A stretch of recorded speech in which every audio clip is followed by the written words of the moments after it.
Boa noite, queridos irmãos. Dando início ao nosso Evangelho de hoje, vamos nos concentrar nos ensinamentos do Evangelho que serão compartilhados aqui e que são muito importantes para a nossa melhoria espiritual.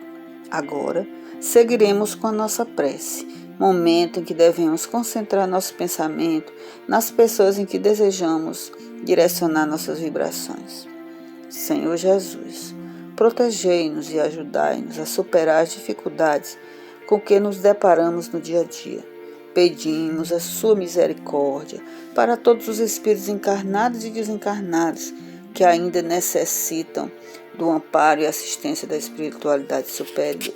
Em especial, pedimos pelos suicidas, que suas bênçãos recaiam sobre todo o planeta nesse momento de dificuldades e dores, e também que recaiam como bálsamo de cura e de resignação sobre todas as pessoas que se encontram enfermas do corpo e da alma, em especial as que se encontram nos hospitais. E que as pessoas tenham todos os cuidados recomendados pela ciência para que logo possamos sair desse período tão doloroso. Que o seu conforto acalente todos os que sofrem. Pedimos amparo nesse momento e que tuas bênçãos estejam sobre todos nós sempre. Que assim seja. Boa noite, irmãos. Boa noite, irmãs. Vamos agora para a leitura do Evangelho segundo o Espiritismo, capítulo 24. Não ponhais a candeia debaixo do alqueire. Candeia sob o alqueire, porque fala Jesus por parábolas. Item 5. Se, pois, em sua previdente sabedoria, a providência só gradualmente revela as verdades, é claro que as desvenda à proporção que a humanidade se vai mostrando amadurecida para as receber. Ela, a providência, as mantém de reserva e não sob o alqueire. Os homens, porém, que entram a possuí-las, quase sempre as ocultam do vulgo com o intento de o dominarem. São esses os que verdadeiramente colocam a luz debaixo do alqueire. É por isso que todas as religiões têm tido seus mistérios, cujo exame proíbem. Todavia, ao passo que essas religiões iam ficando para trás, a ciência e a inteligência avançaram e romperam o véu misterioso. Havendo se tornado adulto, o vulgo entendeu de penetrar o fundo das coisas e eliminou de sua fé o que era contrário à observação. Não podem existir mistérios absolutos e Jesus está com a razão quando diz que nada há secreto que não venha a ser conhecido. Tudo o que se acha oculto será descoberto um dia, e o que o homem ainda não pode compreender lhe será sucessivamente desvendado, em mundos mais adiantados, quando se houver purificado. Aqui na terra, ele ainda se encontra em pleno nevoeiro.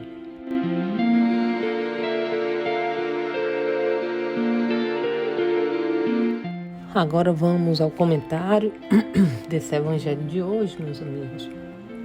É que Jesus quis dizer que a luz deve ser colocada em local apropriado que ilumine a todos daquele ambiente e não deve ser escondida, pois assim, sendo, seria inútil. Esta parábola tem muito a ver com o esclarecimento do homem, com a sua saída da ignorância. O ver a luz da candeia reflete o iluminar do conhecimento. Quando o homem se esclarece, ele se ilumina e seu conhecimento acerca das coisas sai da obscuridade. Entretanto, meus irmãos, tudo tem seu tempo. Uma luz forte demais pode ofuscar sem esclarecer. E todo ensinamento deve ser proporcional à inteligência daquele a quem se queira instruir. Por isso, Jesus, nosso irmão, não revelava claramente toda a sua doutrina e usava de parábolas para que, aos poucos, o homem fosse extraindo delas o entendimento.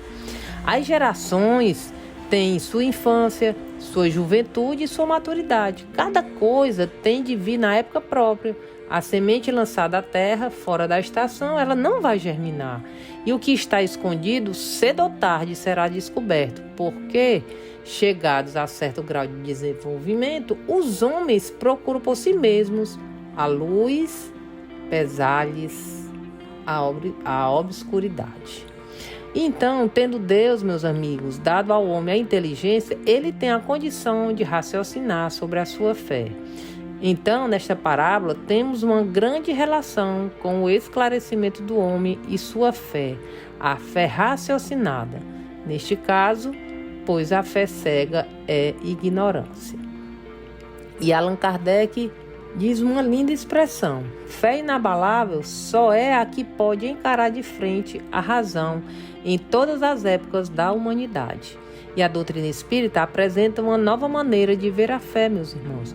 Este é um ponto que julgamos importante, pois enquanto ainda temos religiões que manipulam as consciências, incutindo ideias de medo, impondo comportamentos, reduzindo a liberdade, o espiritismo deixa o pensamento fluir livremente para que o indivíduo possa desenvolvê-lo.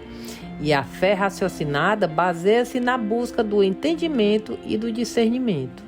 Há também uma lucidez maior, meus amigos, dos conhecimentos adquiridos e uma melhor captação de conhecimentos novos, para que se obtenha esta compreensão geral, aumentando-a paulatinamente. Torna-se necessário, então, que a nossa inteligência esteja ativa para podermos exercitá-la através da vontade.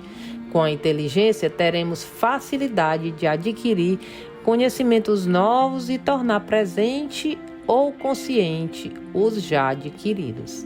Estes, então, serão sempre assoalho para o apoio de novas informações. Assim é a fé espírita, com características próprias e especiais. A fé espírita não bloqueia a vontade nem a expressão do ser humano. Ao contrário, amplia a vontade e a capacidade de expressão.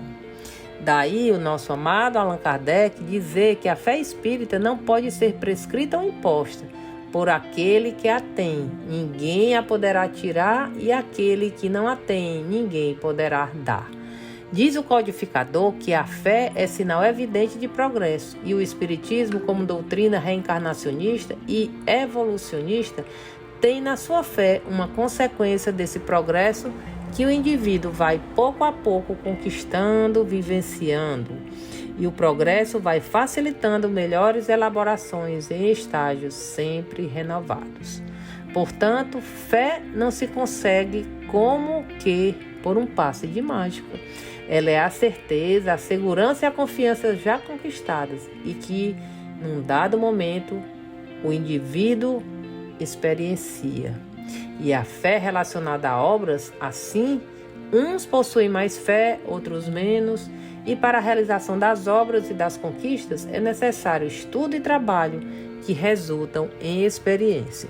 E o que se pode afirmar é que haverá sempre uma nova tarefa a ser executada, a nos provar, a nos testar, e assim, meus irmãos, vamos obtendo maior firmeza na execução, ou seja, maior fé.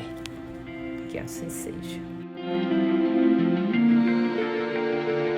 Senhor Jesus, nós queremos te agradecer pela oportunidade dada a todos nós de termos a condição de estar ouvindo os teus ensinamentos. Que possamos, Senhor, nos fortalecer nesse aprendizado e a colocar em prática todos os teus ensinamentos. E nesse momento, Senhor, nós também te pedimos à equipe dos amigos espirituais, os que trabalham nessa produção, nessa transformação das águas, na fluidificação das águas. E que essas águas que são fluidificadas possam ir para os lares, para os hospitais e para as cadeias, para onde tem necessitados dela. Abençoa, Senhor, todos aqueles que se encontram em aflição, que se encontram nos hospitais, que se encontram nas cadeias das almas, dos próprios espíritos, que se encontram nas confusões familiares, nas confusões mentais, psicológicas. Que possa, Senhor, a tua paz, o teu amor, permanecer em todos nós, e que assim seja. Amém.